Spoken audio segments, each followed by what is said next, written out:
Okay, I'm just going to do a demonstration on how to bleed the fuel system on the new 300 series Land Cruiser. It's a V6 twin turbo. Turbos are actually in the valley of the engine, so there's a lot of heat retained in this engine bay. If you look over this side, you've got the battery box. It's got heat protection all around it, cover on it. Again, over this side, we've got covers, heat protection, protecting the ABS braking modules.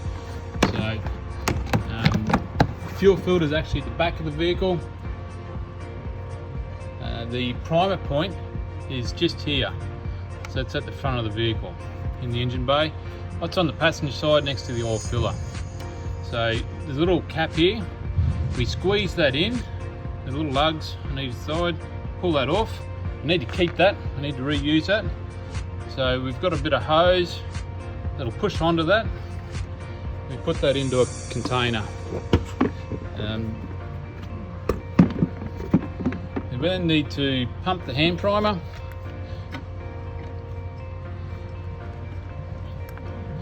So we're going to have fuel come out to start with. That's the fuel lines between the primer point and the filter. Once we get rid of that, we'll then start to pump air. So we need to get rid of all of that air to be able to say the engine fuel system is primed properly. So we just keep pumping that.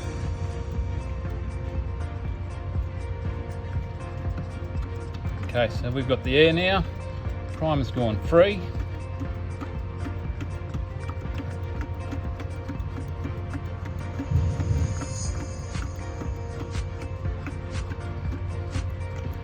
So with the pre and the secondary or post filters, they're at the back of the vehicle with the factory filter. So we have to draw fuel through that filter all the way up into the engine bay. So it will take a little while to pump all of that air through.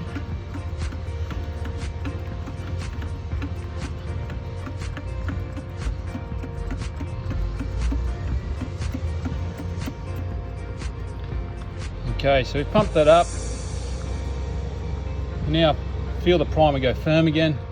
It's starting to pump fuel again. So you can see the diesel in that bucket there that we're pumping in there now. So once we've got that done, we'll pull a bit of hose off and replace the cap. So once you put that cap on there, just give it another dozen pumps or so, just to make sure the fuel system's nice and tight. Once we've done that, you should be right to start. We do find that we start it and it stalls, and it may have air in the system still.